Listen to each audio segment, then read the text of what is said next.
हर बात को सह जाना। तास्तितिक्षस्व भारत, जितना सहनशील होगा उतना बड़ा वो भक्त बनेगा।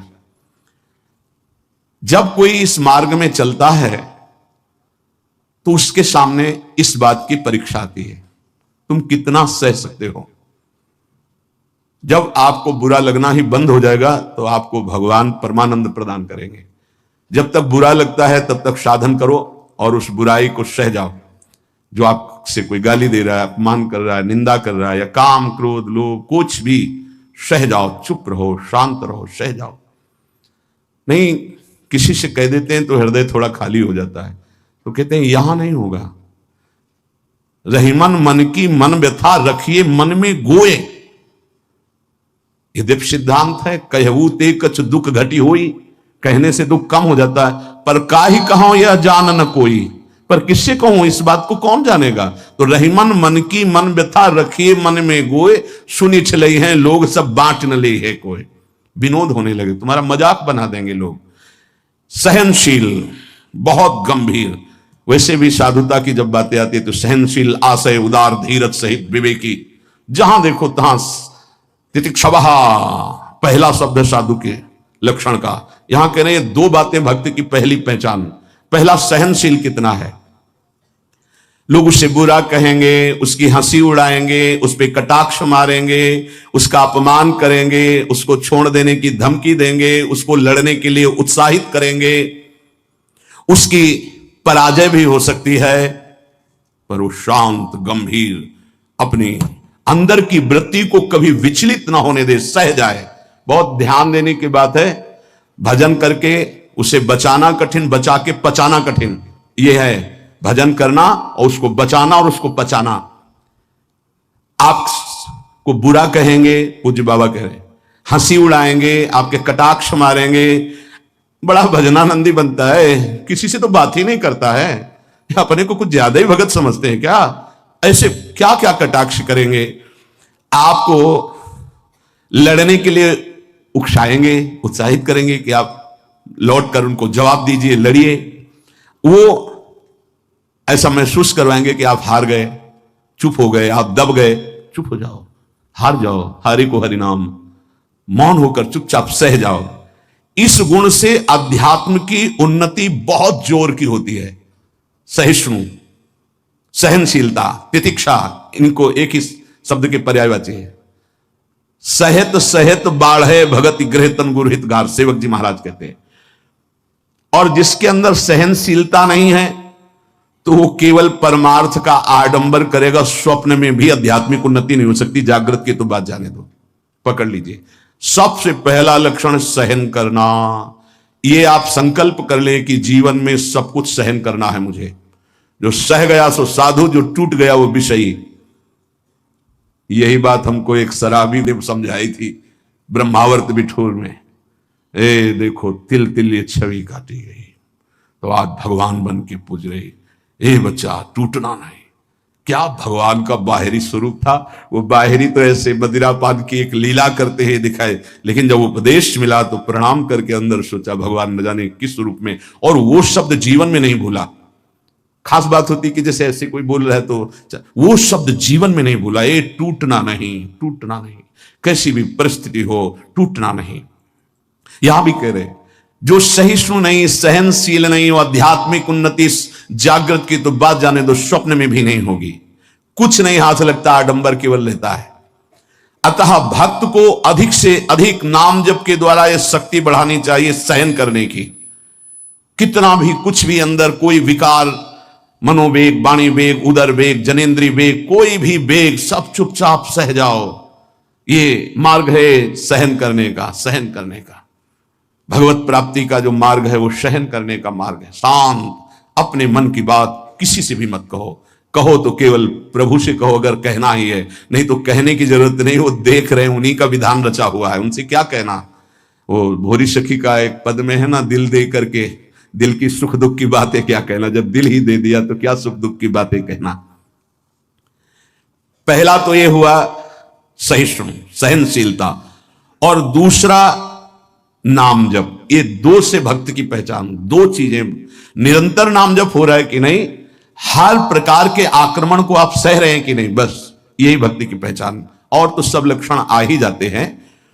नाम में जितनी अधिक शक्ति है उतना कोई वर्णन ही नहीं कर सकता। इतनी अधिक अचिंत शक्ति नाम में है। नाम में जितना मन लगाओगे तो तुम्हारा मन निर्मल और तुम्हारा बल बढ़ता जाएगा और वो निर्बल होता जाएगा। दोनों बात समझ लो। मन निर्मल और निर्बल, निर्बल तुम्हारे अधीन। अभी क्या है, मन बलवान और हम उसके अधीन हैं, और मन मलिन तो हमको संसार में फंसा रहा है। नाम में जितना आपका भाव बनता जाएगा, श्रद्धा विश्वास बनता जाएगा, उतने ही तुम नजदीक प्रभु के पहुंचते जाओगे। भजन करना कठिन, करके बचाना कठिन, पचाना एक सूत्र केवल, सब कुछ सहन करना है जीवन में। भूख प्यास गर्मी सर्दी मान अपमान निंदा स्तुति सब सहन करना, चुप शांत एकदम अंदर, और नाम जप। बस ये दो बहुत जोर की बात बाबा ने बताई कि सहनशीलता और नाम जप ये प्रधान दो गुण हैं जिससे भक्त की पहचान होती। तो हम अंदर अपने करें, दूसरों पे नहीं, अपने अंदर कितना नाम जप कर रहा, हम कितना सहनशील है। जब नई नई अवस्था में साधन में आए थे तो ये मनाते थे कि कोई अपमान करे देखे कैसा लगेगा। कोई अपमान करे तो फिर भगवान ने बड़ी कृपा की, बहुत अच्छे अच्छे शब्दों के स्वागत हुए, तो हृदय में भी अब कैसा लग रहा है। एक समय ऐसे सीधे गंगा के किनारे जा रहे तो सामने से बड़ी गालियां और बड़े कटु वाक्य, ऐसे वैसे क्या क्या बातें, शांत एकदम चुप। कैसा लगा। मांगते थे कि प्रभु कभी अपमान हो तो कैसा लगेगा, कैसा लगा, शांत मन, हाँ चलो ठीक है आगे चलो। भगवान कृपा करके देते हैं। संत जन इसी से समझते कि हमारे ऊपर कितनी कृपा है। जब हमारा कोई अपमान करे हमें गुस्सा ना आवे, कोई विकार हमारे अंदर आवे, गलत चेष्टा ना हो, उसको सह गए, तब तक बड़ी कृपा श्री भगवान की हमारे ऊपर है। संसार का चिंतन तो सारी दुनिया करती है, यदि भक्त भी संसार का चिंतन है तो किस बात का भक्त है। अगर दो चीजें लानी है, सहनशीलता और निरंतर भजन, तो ये 6 साधन हैं। ये 2 महान सद्गुण प्राप्ति के, भक्त के 2 महान सद्गुण, सहनशीलता और निरंतर नाम जप। अगर ये बात तुम्हें लानी है तो ये 6 साधन पूज्यपाद उड़िया बाबा जी महाराज बता रहे हैं। पहला, हल्का भोजन। पहला प्रहार भोजन पर किया है, और सच्ची बात है, और आप लोग भी अनुभव किए होंगे अगर भजन में चित्तवृत्ति लगाए हैं। पेट में वजन ज्यादा, वजन कम। देख लो, आप खुद देख लो। हल्का भोजन, इतना हल्का कि आप भोजन पाकर बैठे और आपको महसूस ना हो कि आपके पेट में वजन है, इतना भोजन पाया। होता है जैसे 5 रोटी पाने की आपके पेट में क्षमता है तो 3 पाइए, 5 पाने की क्षमता और 7 पा गए, तब तो फिर 7.5 शनिचर आ ही जाएगा बुद्धि में, नहीं आ जाएगा। बिल्कुल प्रमाद आ जाता है, पक्का प्रमाद आ जाता है। धन्यवाद है उन उपासकों को जो एक दिनचर्या में रहते हैं। हाँ ठीक है, 1 चम्मच खीर डाल दीजिए, 1 पीस से डाल, बस दोबारा हमसे मत पूछना, बस वो अपनी निष्ठा में रहते हैं। ये आहार विहार ही भजन में सबसे ज्यादा सहयोगी है और बाधक भी है। हल्का भोजन लिख रहे हैं बाबा। हल्का भोजन मतलब सुपाच्य भोजन और आधा पेट भोजन। एक दिन चर्चा हुई थी, अगर याद हो पीछे, 400 ग्राम अन्न में 24 घंटे में बहुत स्वस्थ शरीर रह सकता है। केवल रसेंद्री फंसाए है, रसेंद्री। हमें लगता है कि अगर हमें जीवन उत्साहित और बहुत सात्विक रखना है तो हल्का भोजन। दूसरी बात, प्राण संयम। ये जो बहुत जल्दी जल्दी श्वासें चलती हैं, इससे भजन में बड़ा बाधा पड़ती है। एक आराम से श्वास खींचिए, कितनी बार राधा नाम जपते हैं, फिर आराम से छोड़िए, कितनी बार छोड़ते हैं। प्राणों का संयम आवश्यक है, इसलिए 2-3 प्राण वायु का संशोधन की प्रक्रियाएं हैं जिनको सबको करना चाहिए। ये प्राणायाम के अंतर्गत नहीं, हम भजन की बात कर रहे हैं। आराम से बैठ जाओ, इसे दोनों स्वरों से वायु खींचो, कोई हाथ वाथ लगाने की जरूरत नहीं, पूरी खींचा और एकदम छोड़ दो। 7 बार किया एक बार में, 4 बार ऐसा करो, आप देखना एक ये प्रक्रिया है, कोई हाथ लगाने की जरूरत नहीं। प्राणवायु का संशोधन, खींचा, रोक लिया, नाम जप कर रहे हैं, एकदम प्राण व्याकुल, छोड़ दिया, एक ये है। आंतरिक कुंभक, और एक बाह्य कुंभक। खाली किया, नाम जप करे बेटे, फिर तुरंत खाली किया, फिर रोक लिया, इसे बाय 3 बस कर लीजिए आप देखिए आपके फेफड़े, आपकी छाती, आपका प्राण संयम। कोई हम ये नहीं कह रहे ऐसे ऐसे करने की, और ये मात्र 2-2 मिनट का अभ्यास कर लीजिए। क्या जाता है ऐसे आराम से बैठ के, कोई जान भी नहीं रहा कि आप प्राणवायु का संशोधन कर रहे हैं, पर मेरुदंड सीधी होनी चाहिए। जितना अधिक खींच पाओ, अधिक छोड़ पाओ, 6 बार, 7 बार, 8 बार, बस, इससे ज्यादा नहीं। और ये 4 बार दिन में, एक बाह्य कुंभक, एक आंतरिक कुंभक, ये 5-5 बार कर ली। आप देख लीजिए आपका प्राणवायु कितना, जितना प्राणवायु पवित्र होगी उतनी सुंदर अन्न पाचन क्रिया होगी, और उतना ही आपके मस्तिष्क में एक गुदगुदाहट सी, ध्यान करने की इच्छा होगी। मंत्र जपोगे तो एक प्यारा लगेगा। अब जब प्राणवायु किसी की देखो ना, एकदम अगर एकांत कमरे में हो तो ऐसा लग रहा है जैसे धौंकनी चल रही, क्योंकि स्थूल प्राणवायु है, उसकी आवाज अलग ही सुनाई देगी। प्राणवायु का संयम, भोजन हल्का और प्राणवायु संशोधन कृपया जरूर करें, चाहे वृद्ध शरीर हो चाहे जवान शरीर हो, ये जरूरी है प्राणवायु का संशोधन। अपने तो किडनी खराब हो गई तब से बंद हो गए, नहीं तो 45 मिनट केवल प्राणवायु संशोधन होता, तो 45 मिनट व्यायाम, और उस समय केवल भगवदा का नाम चलता था। 1 सेकंड के लिए ऐसा नहीं कि प्राणवायु संशोधन करे नाम छूट जाए, या व्यायाम करने नाम छूट जाए।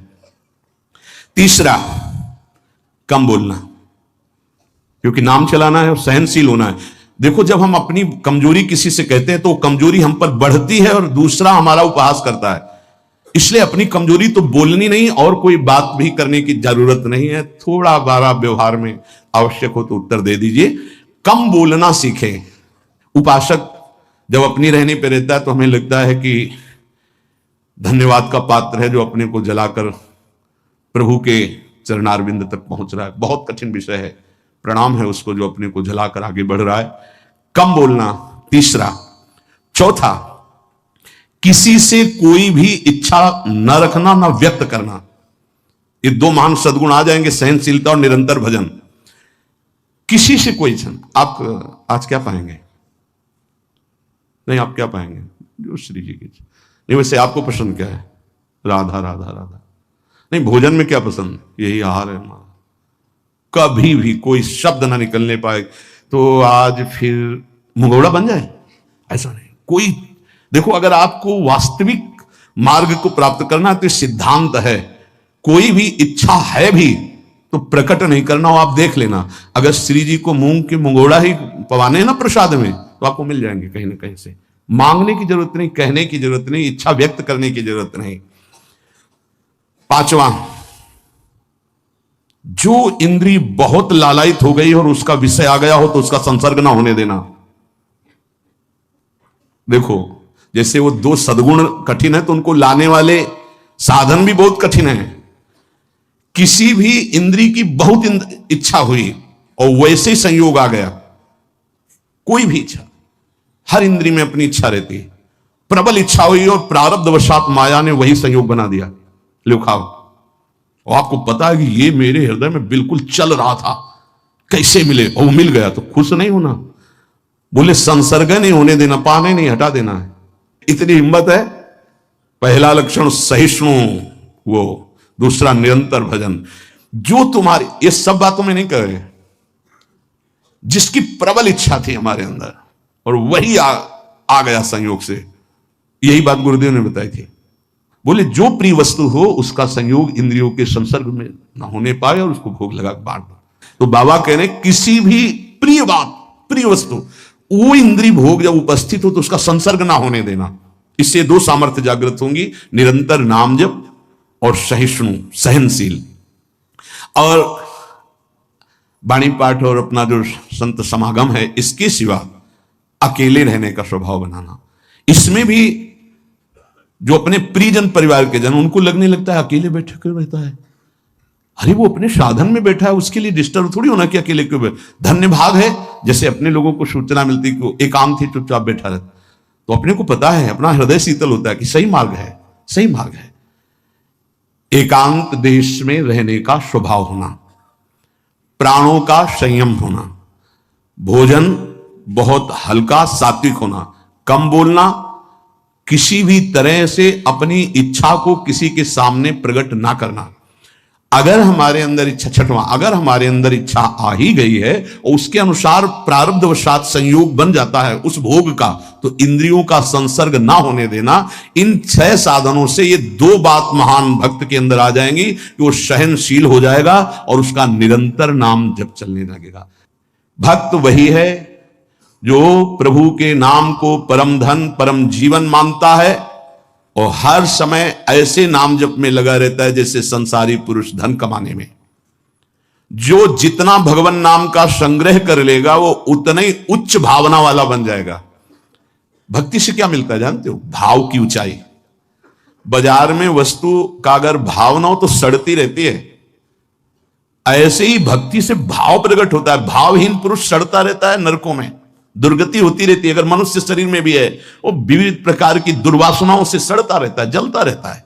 और भक्त भावोत्सवेन भजताम रस कामधेनु, भाव में डूबा आनंद मगन रहता है। ये भाव कहां से आता है? जितना नाम रूपी धन एकत्रित करोगे उतना ही महंगा भाव आपके अंदर आ जाएगा। बोले ये तो प्रिया प्रीतम की लीला में डूबे रहते हैं, भाव कहां पहुंचा दिया? अभी कहां है? काम भाव, क्रोध भाव, लोभ भाव, अभी तुम्हारा भाव गिर गया। भाव उठाओ तो बोले कहां है? बोले प्रिया प्रीतम के भाव में। बोले ये कहां है? बोले काम भाव में, क्रोध भाव में, लोभ भाव में। भाव ही सब कुछ है। भगवान को पुकार करके साक्षात सामने प्रकट करने की सामर्थ्य भाव में ही है। भाव पूरित टेर ही करती मुझे लाचार है, भाव बिन सुनी पुकारे मैं कभी सुनता नहीं।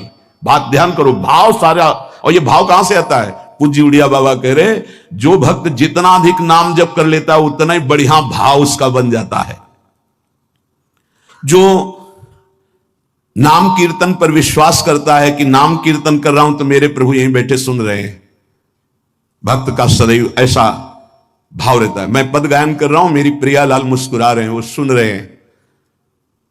बाणी श्री ध्रुवदास जी की सुन जोरी मुस्कात। अगर तुम्हें भाव नहीं आ रहा तो आचार्यों ने लिखा है कि जब 42 लीला गाई जाती है तो जोरी प्रिया प्रीतम परस्पर देखकर मुस्कुराते हैं और गायन और श्रवण करने वाले उपासकों पर कृपा करते हैं। जो सांसारिक पुस्तकों को, समाचार पत्र को और विलासिता भरी काम भरी बातों जिसमें लिखी हुई ऐसी पुस्तिकाओं को जो पढ़ते हैं वो कभी भक्त नहीं बन सकते। तो बाबा के समय मोबाइल नहीं चला था 60-70 वर्ष पहले। ये तो 35 वर्ष बहुत हुए होंगे, नहीं मोबाइल को भी लिख देते, क्योंकि उस समय पत्रिका ही गंदी बातों की लिखा पढ़ी वाली बातें पढ़ी। अब तो मोबाइल वाली बातें हैं। वो भक्त नहीं हो सकता जो गंदी बातें देखता है। नहीं, आपको तो अपनी वृत्ति पवित्र करनी, बचानी है। बहुत सावधानी की जरूरत है। एक छोटा सा बच्चा 13 वर्ष का, एकांतिक में, बहुत सुलझा व्यक्तित्व, अवस्था 13 वर्ष की, व्यक्तित्व बहुत सुलझा। जब वो अपने संयम की बात तो हम कहा भाई मोबाइल तो नहीं रखते, उनका लैपटॉप रखते। तो हम कहा उसमें भी वही गलती होती है क्या? क्योंकि कभी हमने तो बोले हाँ सर्च करके वैसे किया जा सकता है। तो उनका फिर तो गलती होने की संभावना है। बोले हो चुकी गलती, आप संभाल लो। छोटे छोटे बच्चों में गलती कराने की सामर्थ्य इस मोबाइल लैपटॉप में है। विश्वास कीजिए बहुत बढ़िया समय है, निकल चलो। ये माया फंसाने के लिए सब सूत्र फेंकेगी, आपको फंसना नहीं है। कोई सुख नहीं है, केवल जलन, केवल अशांति, केवल समय नष्ट होना। भक्त वही है जिसको भगवान से भी अधिक संत महात्मा प्यारे लगे। सातों सम्मोहि में जग देखा, भगवान श्री राम कह रहे हैं सबरी जी के सामने, सातों सम्मोहि में जग देखा मोते अधिक संत। पूज्य बाबा कह रहे हैं भक्त वही जिसे संत भक्त महात्मा भगवान से भी बढ़कर प्यारे लगे। आज राम जी के प्यारे हमें मिल गए, आज श्याम जी के प्यारे में, आज प्रियाजू के प्यारे मिल गए। वैकुंठ प्रिय दर्शना दुर्लभो मानुषो देहो देहि नाम क्षण भंगु रहा तत्रापि दुर्लभम मन्येत वैकुंठ प्रिय दर्शनम। आहा, भगवान के प्यारों के दर्शन प्राप्त होना। भक्त वही है जिसकी जिह्वा हर समय नाम जप में लगी रहती है और बातों के लिए वो मूक हो गई है। नारायण हरि भजन में पांचों न सुहाग, जो सच्चाई से मार्ग में चल रहा है उसको अच्छा ही नहीं लगता। विषय भोग, निद्रा, हंसी, जगत प्रीति, बहु बात नहीं अच्छा लगता। भक्त वही है जो अपने चित्त को सुरक्षित रखता है। लोग और सब बाहरी वस्तुओं को सुरक्षित रखने की चेष्टा करते हैं पर चित्त को गंदा कर देते हैं। गंदा चित्त, गलत चिंतन। भक्त बाहरी वस्तुओं की सुरक्षा हो, चाहे आग लग जाए, लेकिन चित्त में सुरक्षा में कोई फर्क ना पड़े। चित्त हमारा चित्तचूर के चिंतन में लगा रहे। जहां तक बन सके अपने चित्त को बचाने की कोशिश करो। साधक अपने चित्त को सुरक्षित रहता है, अपने चिंतन को सुरक्षित रखता है। वही साधक है जो चिंतन को सुरक्षित रखे। और कोई परवाह नहीं, सुरक्षा रहे या ना रहे, चित्त सुरक्षित है तो निरंतर चिंतन का प्रभाव भगवत साक्षात्कार करा देगा। भक्त वही है जो प्रभु से केवल प्रभु को मांगता है। ध्यान दीजिए, भक्त वही है जो प्रभु से केवल प्रभु मांगता है कि आप चाहिए आप, हमें और कुछ नहीं चाहिए, बस आप मेरे हैं, मैं ऐसा मस्त रहूं, बस ये हमें चाहिए और कुछ नहीं। आपसे आप चाहिए, बस आपसे आपकी माया का कुछ नहीं चाहिए, आप चाहिए। भक्त वही है जो भारी विपत्ति काल में किसी भी व्यक्ति का सहारा ना लेकर इष्ट के भरोसे रहता है। यह बहुत कठिन बात है। जब आपके अंदर कोई समस्या जागृत होती, विपत्ति जागृत होती, तो आपका मन कहां जाता है? प्रियाजू पे या किसी व्यक्ति, किसी सलाहकार मित्र, यार हम बहुत समस्या में हैं, बहुत हमारा मन अशांत है।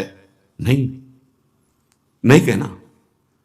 प्रभु की छवि लो और छाती से लगा के उनसे बात करो, हमारा चित्त बहुत अशांत है, प्यारे आप संभाल लो। या बाहरी कोई विपत्ति है तो आप बात करके देखो ना कभी, पर भाव नहीं है तो बताया नहीं, फिर वो भाव बिन सुनी पुकारे मैं कभी सुनता नहीं। इसीलिए नाम जप से भाव का जागरण होता है। भाव से यदि पुकारे तो हमने सेकंड में परिवर्तन होते हुए देखा। 1 सेकंड में परिस्थिति का परिवर्तन, 1 सेकंड में। भारी से भारी समस्या का समाधान जो ही प्रभु से प्रार्थना, उसका तत्काल परिणाम देखा है। एक मात्र भगवत चिंतन ही समस्त विपत्तियों के नाश का उपाय है। हरि स्मृति सर्व विपदि मोक्षणम। इसलिए कभी किसी से सहायता मत मांगो। अगर किसी और की सहायता मांगी तो द्रौपदी की तरह परेशान होना पड़ेगा। आखिरी में द्रौपदी जी ने ठीक जगह सहायता मांगी। हा गोविंद द्वारिका वासिन, तो यहां से वस्त्र हटा नहीं पाया 10,000 हाथियों का बल रखने वाला दुशासन। हम लोग बड़े कमजोर भक्त हैं। थोड़ी सी भी बात हो तो हम किसी का, अन्य का सहारा ले लेते हैं। माता पिता भाई बंधु रिश्ते नाते ठीक है ये, लेकिन सहारा सिर्फ इष्ट देव का। जरा इस शब्द पर देखिए, मेरी महारानी श्री राधा रानी, जाके बल में सबसों तोरी, लोक वेद कुल कानी। किया आपने, तोड़ा आपने। सबसों तोरी लोक वेद कुल कानी, तब असलियत में मेरी महारानी श्री राधा रानी। बाबा कह रहे हैं भक्त वही है जो भारी विपत्ति काल में किसी भी व्यक्ति की सहायता के लिए न देखे, केवल प्रभु की तरफ। अब वो क्या रूप रख करके आते हैं वो देखेंगे, लेकिन किसी अन्य आश्रय में ना आ जाए, नहीं तो हमारी भक्ति बाधित हो जाएगी। प्रहलाद जी ने किसी को पुकारा क्या? किसी भक्त के जीवन में देखो, किसी के पास गए क्या हाथ जोड़ के कि जमींदार या बादशाह या किसी, या आप हमारा सहयोग कर दो? नहीं, प्रभु देखेंगे। और वो ऐसे अंतिम समय तक कोई सहयोग नहीं कि अब अगला कदम जाएगा ये गिरेगा, और उसी कदम पे प्रभु ऐसे आखिरी दम तक वो देखते कि शायद कोई अंदर से पुकार पड़े किसी और को। जब देखा कि बस वो पकड़, आप निहाल हो गया, विपत्ति नहीं अब संपत्ति घेरेगी, अब कोई तुझे परेशानी नहीं, मेरी कृपा संपत्ति तेरे को सदैव दुलार करती रहेगी। पूज्य बाबा कह रहे हैं भगवान का सच्चा भक्त वही है जो भगवान से अधिक किसी को नहीं मानता। जड़ चेतन मनुष्य पशु पक्षी लोक लोकांतर मानता है तो सबको भगवत में मानता है, भगवान से बढ़कर किसी को नहीं मानता। फिर तुम किसी को अपना या पराया कैसे कह सकते हो? जब तुम श्री भगवान के हो तो तुम्हारा अपना कौन है? जब तुम श्री भगवान के हो, सम्य भगवान है, तो पराया कौन है? ये सूक्ष्मता समझिए। तुम भगवान के भक्त होकर किसी और को अपना कहते हो या किसी को पराया कहते हो, तो अभी सही भक्ति नहीं आई। ना कोई अपना और ना कोई पराया। कबीरा खड़ा बाजार में सबसे पूछे खैर, ना काहू सो दोस्ती और ना काहू सो बैर। ना कोई अपना और ना कोई पराया। यदि तुम किसी को बुरा कहते हो और किसी को भला कहते हो तो तुम्हारे अंदर भक्ति कहां है? राग द्वेष युक्त हृदय भक्ति वाला हृदय थोड़ी होता है। इसलिए इसको मिटाओ और मिटाकर समान भाव लाओ, ना कोई अपना ना कोई पराया। प्राणी मात्र में भक्त का राग द्वेष नहीं होता। भक्त भगवान के साक्षात विग्रह में दर्शन करता है। यदि धातु या पाषाण की भावना है तो अभी वो भक्त नहीं हुआ है। साक्षात मेरे प्रभु है। सर्वव्यापी ईश्वर तो ज्ञानी जन भी कहते हैं। भक्त की महानता है और सर्वव्यापता का भाव तो गौड़ रहे, मुख्य भाव रहे साक्षात विराजमान प्रभु है। भक्त का भाव समिट जाता है, सर्वव्यापी भाव होने के बाद वो समिट जाता है। ये दो गुण प्रधान रहते हैं और बहुत से गुण रहते हैं भक्त में, पर दो ये गुण प्रधान रहते हैं। एक राजा बहुत बलवान था, उसने अपने शत्रु पक्ष के राजा का नाश कर दिया। उसका अकेला लड़का था और उसकी मां। अब हर समय शत्रु पक्ष का राजा इस चाल में रहता था कि उस बालक को मार दें तो निष्कंटक अधिकार। और उसकी मां बड़ी भागवत थी, रात दिन भजन करती, भगवान से प्रार्थना करती कि भगवान मेरे बालक की रक्षा करना। और भगवान के जो सिद्ध संत होते हैं भगवत स्वरूप होते हैं। उन्होंने विचार किया, संत के हृदय में एकदम भजन में बैठे थे उसी राज्य में, तो विचार एकदम आया कि अच्छा भगवान का आदेश है तो लीला करनी पड़ेगी। और लीला का उस समय इंतजार करने लगे। तो जो राजा बलवान था, जिसने शत्रु पक्ष के राजा को मारकर उसके लड़के को मारने को ठाना था, उसकी राजकुमारी थी, उसके स्वयंवर की रचना की जब बात आई, कमंडल उठाया, लंगोटी कस के बांधी कमर में, पहुंच गए दरबार में। और वो परिचित थे तपस्या और उनके भजन से। जे भी देखा तो साष्टांग दंडवत राजा हुए। देखो बाहरी आचरण से कैसे भी नहीं जाना जा सकता महात्मा के स्वरूप को, उनकी लीला को। राजा को मालूम था कि ये बड़े प्रसिद्ध और तपस्वी महात्मा हैं। राजा ने तत्काल अपनी कन्या को बुलाया, प्रणाम करवाओ, महाराज आए हैं। राजकन्या बुलाई गई, महात्मा के चरणों में प्रणाम हुआ। महात्मा ने ऐसे देखा नक्सिक तक और कहा, इस लड़की का तो विवाह हम करेंगे, किसी राजकुमार से न कर देना। राजा तो एकदम होश उड़ गए। पर बहुत वो प्रवीण भी थे, राजा बुद्धिमान थे। तो उनका महाराज ब्याह तो आपसे ही कर देंगे, आप जैसा सुयोग्य वर कहां मिलेगा। 80 वर्ष की अवस्था, शरीर में झुर्रियां पड़ रही हैं, दूल्हा की पोशाक मात्र में लंगोटी, धन संपत्ति मात्र में लौकी का कमंडल, आप जैसा दूल्हा कहां मिलेगा। कुछ शर्त हैं, उनका आप पालन कर दो। गए अपने तिजोरी से इतने बड़े बड़े मोती 2 लाए। बोले ये हमारे पूर्वजों के द्वारा एकत्रित किए हुए 2 मोती हैं, 108 मोती ले आओ। पहली शर्त, राजकुमारी का ब्याह आपके साथ। देख रहे थे, हालत देख रहे थे। महात्मा ने कहा हाँ हाँ 108 क्या होते, ले आएंगे। बोले मोती देख लो। बोले लाओ, जब साथ रहेंगे तो उसी नाप के ले आएंगे। राजा ने सोचा इनको, और बोले महाराज लगन के पहले, क्योंकि लगन निकल गई तो फिर बात कैसे बनेगी। तुम चिंता मत करो, तुम्हारे कुल की प्रथा पूरी करूंगा और कन्या से विवाह करूंगा। पर एक बात ध्यान रखना, अगर विलंब हो जाए तो किसी के साथ पाणिक ग्रहण नहीं कर देना, नहीं तो जो आ गया। दूसरे से ब्याह की सोचना भी मत। अब राजा ने कहा, जैसे ही आ गया। उन्होंने सोचा महात्मा मोती लेके जाएंगे, 2-4-6 दिन घूमेंगे, निराश होकर वापस आ जाएंगे। उनको क्या पता था कि जो भगवान के दास होते बड़े जिद्दी स्वभाव के होते हैं। अब वो ऊंचे दर्जे के सिद्ध महात्मा हाथ में मोती लिए हुए पहुंचे। विचार किया कि यार मोती किससे मांगूं, किससे खोजूं, कहां जाऊं। तो उनका समुद्र को रत्न गर्भा कहा गया, क्योंकि समस्त रत्न है, रत्नाकर है, सब रत्न उसमें विराजमान। समुद्र से सीधे मांग लेते हैं चल के।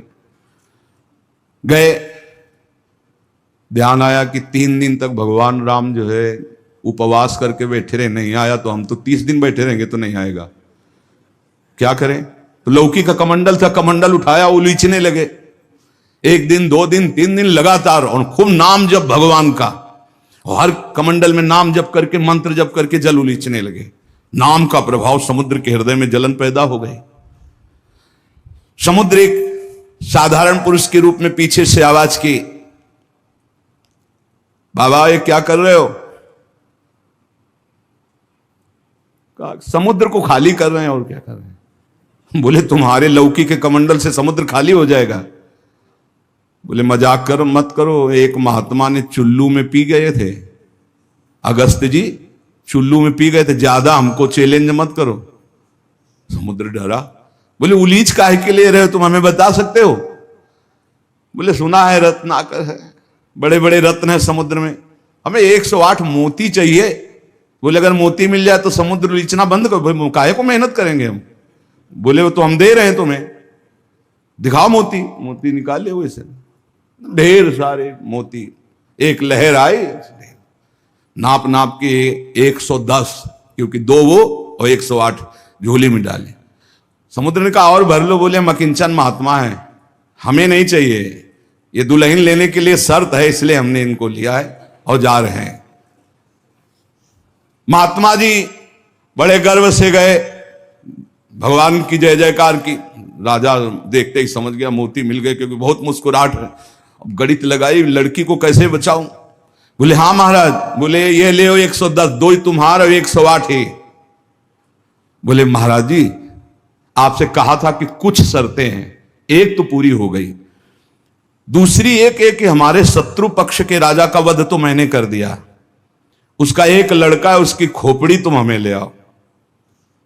महात्मा जी ने विचार किया कि सारा खेल भगवान के इशारे से तो उसी की रक्षा के लिए हो रहा है। भगवान ज्ञान समुद्र हैं। बोले अवश्य उसकी खोपड़ी लाके देता हूं अभी। उसका जो कुमार है उसको हर समय मंदिर में बैठाल करके खूब कीर्तन भजन करवाती उसकी मां, क्योंकि उसको पता था भगवान ही समस्त मंगलों का विधान करने वाले हैं। अब महात्मा जी उसके राज्य में गए, जे ही राजमाता ने देखा दरबार में संत आए, प्रणाम किया, महल में ले गई, बढ़िया उनको भोग पवाया और कहा प्रभु आज्ञा कीजिए, कैसे आगमन हुआ, स्वाभाविक दर्शन या कोई आदेश पालन? आदेश पालन नहीं, तुम्हारे लड़के की खोपड़ी ले जानी, तुम्हारे जो दुश्मन राजा है उसने मंगाया है। सहम गई। तो उनका महाराज मैं तो मां हूं, मैं तो काट नहीं सकती, आप साधु हो, आप काट के ले जाओ, ये लड़का मैंने आपको दिया। कहा जब दिया तो काट के ले जाने की क्या जरूरत है, पूरा ले जाएंगे हम, काट के ले जाने की जरूरत क्या है? बोले महाराज पूरा राज्यभार आगामी राजा यही है, और आज तक मैंने भगवान की आराधना की अपने पुत्र की रक्षा के लिए। संत और भगवान में मैं कभी भेद नहीं देखती, इसलिए आपकी वस्तु आपको समर्पित है, चाहे वहां मार देना, मरवा डालना, या जैसी आपकी रुचि हो। इतनी बड़ी संत पर श्रद्धा। वो मुस्कुरा कर बोले जब हमें दे दिया तो तुम हमें उपदेश मत दो, मुझे क्या करना है पता है। महात्मा जी गए, बोले राजा तुम सर मांग रहे थे, हम पूरा लड़का ले आए, पर ध्यान रहे एक भी बाल बांका नहीं होगा, पहले भांवरे फिरेंगी, इसके बाद तुम्हें जो मनावे सो कर देना। राजा ने बहुत खुश हुआ, बोले बंदी नहीं, बिल्कुल ऐसे ही राजकुमार की तरह बैठा लो, हमारा ब्याह हो जाएगा, हम दुल्हन लेके चले जाएंगे, फिर तुम्हारा जैसा मनावे वैसा करो। राजा राजी हो गया, सिंहासन पड़ा, राजकुमार की तरह बैठा, दुल्हन सजा। अब तो सब शर्त पूरी हो गई थी। वर पक्ष की जहां बैठक वहां बैठे महात्मा जी, वही जनाती वही बराती, उनके कौन कोई तो था ही नहीं। महात्मा जी विवाह मंडप के नीचे बैठे हैं, आचार्य आए, पूरा दूल्हा भेष सजाया गया महात्मा जी का, लंगोटी में, केवल लंगोटी कमंडल, संत की लीला। कन्या आई, महात्मा ने कहा रुको, एक बार देखा तुम्हारे योग्य नहीं हो, हे राजा ये तुम्हारी लड़की हमारे योग्य नहीं। तो महाराज आप ही बोले थे, मतलब अब बेइज्जती तो मत करो, बिल्कुल भावरे पड़ने वाली। लड़के की तरफ देखा, हे यहाँ खड़े हो बगल में, ये योग्य है। तुम्हारी लड़की के चुप, ब्याह कर इसके साथ। तुरंत अपने तपोबल से उस लड़के का ब्याह कराया। बोले सौभाग्य हो गया, जाओ। मां ने आराधना किस बात की थी कि दुश्मन राजा कहीं हमारे पुत्र को ना मार दे, और ये आदेश भगवान ने संत को दिया। तो इतनी बड़ी लीला संत ने रची, और उस राजा से कहा होश में तुम्हारी बेटी का सुहाग है, पूरी सुरक्षा उस राज्य की भी तुम्हें करनी, और अगर हमें सुनाई दिया किसी भी तरह का विरोध, महाराज। कभी कभी भगवान की आज्ञा से संतजन कुछ ऐसी लीलाएं करते हैं जिन लीलाओं को बाहरी आचरणों से आप जान ही नहीं सकते कि मामला क्या है। तो कह रहे हैं कि बाहरी जो लीला है वो तो कोई नाटक का पात्र भी कर सकता है, लेकिन संतों की लीलाओं को बिना भगवत प्राप्त कोई जान नहीं सकता है। हमारे ग्वारिया बाबा वृंदावन के सेवा कुंज गली से मस्ती से में चले आ रहे हैं, यार की मस्ती में। सामने से कुछ बंगाल से एक परिवार आए हुए थे दर्शन करने, उनके साथ लड़की को देखा। 70 वर्ष के होंगे बाबा, ग्वारिया बाबा। बिरज गए, बोले नहीं हम इससे ब्याह करेंगे। अरे बंगाली बोले कैसे करोगे तुम ब्याह, बेटी हमारी हम ऐसे। बोले नहीं, अब तो आवाज हुई तो सब ब्रजवासी इकट्ठा हुए। ब्रजवासी हंसने लगे क्योंकि जानते थे बाबा सिद्ध है और बालवत उनका व्यवहार। बोले लेंगे, दुल्हन लेंगे, इसी के साथ विवाह करेंगे। बंगाली ने कहा तुम चिता में भरो, जहां भरो, हम अपनी बेटी का ब्याह तुमसे। तो बोले नहीं करेंगे। झगड़ा शुरू। ब्रजवासी बंगाली से बोले भैया तुम नहीं जानते, ये सिद्ध महापुरुष है, एक बार हां कर दे, नहीं ये जल जाएगा बाबा। बोले अगर कुछ भी हो तो हम लोग हैं, तुम चिंता मत करो, एक बार हां कर दो। उनको समझाया, अलग ले जाए। बोले बाबा ब्याह के लिए तैयार है। बोले तैयारी की जाए। वो तो घबरा रहा है। ब्रजवासियों का बाबा पूरी तैयारी है, बस तुम अपनी तैयारी कर लो दूल्हा बनने की। यार नहीं इच्छा तुम्हारी? नहीं। बोले हमारे यार की इच्छा नहीं। चल दी। संतों की बाहरी लीलाएं ऐसी, जो सिद्ध पुरुष होते हैं उनको लोक व्यवहार की, क्योंकि वो अब सबको भगवत स्वरूप देकर एक आनंद लीला उनकी चलती रहती है। तो कह रहे कि नाटक करना गंभीरता का, ये सब ये तो नाटक पात्रों में हो सकता है, लेकिन भगवान के संतों की अभिनय की बुद्धि नहीं होती, वो स्वाभाविक भगवत प्रेरित लीलाएं उनकी होती रहती। बोले मिताहार, आधा किलो देसी घी, किलो 1.5 किलो रबड़ी, आधा किलो 1 किलो दाल सब्जी, ऐसी रोटी बीता से ना पी जाए। जब कोई देखे है चल उधर देख, अब प्रसाद पाए। संतों की तो लीलाएं जान नहीं सकते। 10 ग्राम संख्या एक बीजा में मर जाए। जो भगवत प्राप्त महापुरुष है उनकी अलग अलग लीलाएं होती हैं। इसलिए कह रहे जो सिद्ध पुरुष है उनको बाहरी आचरण, अगर वास्तविकता आपको देखनी साधुता की तो मुमुक्षुता में देखिए, या जो साधक तन्मयता पूर्वक भजन में लगे उनको देखिए। सिद्ध पुरुषों से आप पहचान नहीं सकते कि किस कोटि के महापुरुष है। संत आंतरिक क्षमता से युक्त होते हैं। क्या भक्ति से ऐसी ऊंचाई प्राप्त होती? ज्ञान से और भक्ति से, दोनों से ऊंचाई प्राप्त होती है। या कोई ज्ञान मार्ग का उत्तम पथिक या भक्ति मार्ग का उत्तम पथिक। अज्ञानी पुरुष तो प्राप्त समझ ही नहीं सकता संत महापुरुषों की चेष्टाओं को। तो क्या अपने को सबसे श्रेष्ठ समझते हैं संत? नहीं नहीं नहीं, सबको अपने से श्रेष्ठ समझते हैं भक्ति के संत, और सबको आत्मस्वरूप समझते हैं ज्ञानी संत। अपने से सबसे श्रेष्ठ समझते हैं भक्त सिद्ध संत। सो अनन्य गति जाके असमति न टरे हनुमंत, मैं सेवक सचराचर रूप स्वामी भगवंत। मैं सेवक हूं, चराचर जगत मेरे भगवान का स्वरूप है, ये सिद्ध भक्त का। और जो ज्ञानी होता है वो सर्वम खलमिदम ब्रह्म, वो ब्रह्म स्वरूप अपने आत्मस्वरूप का अनुभव करके नानात्व का विस्मरण कर देता है। भक्त समस्त विश्व के लिए भजन करता है। देखो साधक अपने लिए भजन करता है और सिद्ध किसके लिए भजन करता है? विश्व के लिए। सिद्ध पुरुष का तन मन और भजन, ये प्रत्येक चेष्टाएं जगत मंगल के लिए होती है, उनका अपने लिए कुछ नहीं होता। जैसे साधक परेशान रहता मेरा कल्याण हो जाए, उसके लिए भजन साधन कर, सिद्ध पुरुष का नहीं। उसकी सारी भजन साधन की चेष्टाएं सब जितना दिनचर्या है वो जगत मंगल के लिए होता है, सब पूरे संसार को देते रहते, तुम्हारा मंगल हो, तुम्हारा कल्याण हो। उनके पास कोई चीज नहीं रहती, कोई चीज नहीं, सब पर भगवान का अधिकार, सब भगवत स्वरूप जगत, इसलिए अपना कुछ नहीं। बड़ा ऊंचा भाव होता है भक्त का, जो सिद्ध महापुरुष होता है। जब तक देखो संतों की चेष्टाओं को नहीं जान पाओगे, उनका जो भाव होता है बड़ा विचित्र होता है। एक नाव में बहुत से लोग बैठे हुए थे, संत भगवान भी बैठे हुए थे, आराम से नाव चली जा रही थी, सब इधर उधर की बातें कर रहे थे। संत तो एक उन्मत्त अवस्था में। नाविक ने कहा सावधान, नाव भंवर में फंस रही है, अब डूबने वाली है। संत भगवान का कमंडल था, फौरन ढक्कन हटाया और भर भर करके नदी से पानी नाव में डालने लगे। अरे वो ये क्या कर रहे हो, किसी की नहीं सुन रहे थे, 10-12 कमंडल तो डाल ही चुके थे। इतने में नाविक ने कहा भगवान की कृपा से नाव भंवर से निकल गई, बचने का संकेत है। जो कमंडल से डाला था बाहर फेंकने लगे। सबने पक्का समझ लिया, जब डूबने वाली थी तो नदी से पानी डाल रहे थे, और जब बचने वाली है तो नाव से बाहर डाल रहे थे। वे पागल दिमाग के हैं, लेकिन वो नाविक बहुत से संतों को पार किए थे। तुम मत करना ऐसा, ये सिद्ध पुरुषों की बात कह रहे हैं। हाँ, जो कि हम भी सिद्ध ही दिखाने के लिए ऐसा कुछ करें तो पिट जाओगे। वहां सिद्धों की एक अलग भागवतिक महिमा भी होती है।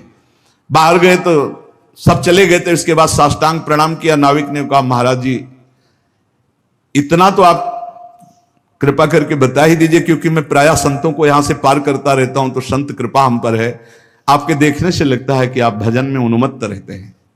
फिर आपकी ये चेष्टा मेरी समझ में नहीं आई। जब मैंने कहा नाव डूबने वाली तो आपने नदी से पानी इधर, और जब मैंने कहा बचने वाली तो नाव से नदी में डालने लगे। इसका मतलब क्या था?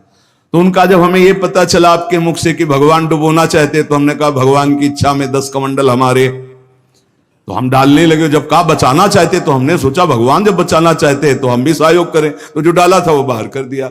जोई जोई प्यारो करे सोई मुई भावे भावे मुई, जोई सोई सोई करें प्यारे। जो इस सिद्धावस्था को प्राप्त है वो भगवान की रुचि में रुचि मिला के चलते हैं। ऐसा आप मत करना, वो सिद्धों की अलग लीला होती है। तो यहां कह रहे हैं जो भक्ति में जो परिपक्व महापुरुष है वो सारे जगत को भगवत स्वरूप मानकर अपने तन मन भजन के द्वारा सबका मंगल करते रहते हैं, सबका हित करते रहते हैं। संतों में भागवती का आवेश होता है, वो बनावटी नहीं होता, भागवती का, उससे जगत मंगल होता रहता है। बनावटी खूब गड़ छोल करके वचन बोलना, खूब लच्छेदार भाषण करना, ये तो बुद्धि की तरह से हो सकता है, लेकिन जो संतों में एक भागवतिक होता है उसी से जगत मंगल होता है, उसी से जन कल्याण होता है। उसमें टुटका और जंतुर और कलावा और राख इनकी कोई जरूरत नहीं होती। उनकी दृष्टि मात्र से, वचन मात्र से जगत मंगल होता है। मुद मंगलमय संत समाजू, जो जग जंगम तीर्थ राजू। चलते फिरते साक्षात तीर्थराज हैं, तो दरस परस अघनाश बास निज संग करो दिन। जिनके दर्शन मात्र से, स्पर्श मात्र से बड़े बड़े पाप नष्ट हो जाते हैं, ऐसे भगवान के प्रेमी संत जन होते हैं। तो क्या जैसे अज्ञानी मनुष्य को देह में ममता होती है, आसक्ति होती है, वैसे क्या संतों को भी अपनी देह प्यारी होती है? वैसा कि मैं पुरुष हूं और ऐसा अभिमान होता है? बोल के बिल्कुल नहीं। विशुद्ध ज्ञान और विशुद्ध प्रेम में मिट जाता है, बिल्कुल नहीं रहता। एक बार यही प्रश्न किया था एक भैरव सिद्ध करने वाले ने आद्य गुरु भगवान शंकराचार्य जी से जाकर कि आपका ब्रह्मबोध होने के कारण शरीर से कोई राग नहीं है? बोले नहीं। बोले हम आपकी गर्दन उतार के ले जाए, हमारी भैरव यज्ञ पूर्ण हो जाएगी तो मैं सिद्ध हो जाऊंगा, क्योंकि आपको शरीर से कोई राग तो है नहीं, मिथ्या है आपकी दृष्टि में। बोले पक्का, पर अभी जो उतारोगे तो शिष्य लोग हैं, ये तुम्हारा हित कर सकते हैं। कल 4 बजे आना, यहीं पीपल के नीचे मैं ध्यानस्थ होऊंगा, सर उतार ले जाना। वो 4 बजे आया अस्त्र लेकर, तो स्वामी नरसिंहाश्रम जी महाराज गंगा स्नान कर रहे थे। एकदम आवेश आया, हुंकार भरी दौड़ते हुए आए, और वो पहुंच भी नहीं पाया था, उठा के पटक दिया और नाखूनों से उसे फाड़ दिया। फिर एकदम आवेश शांत हो गया।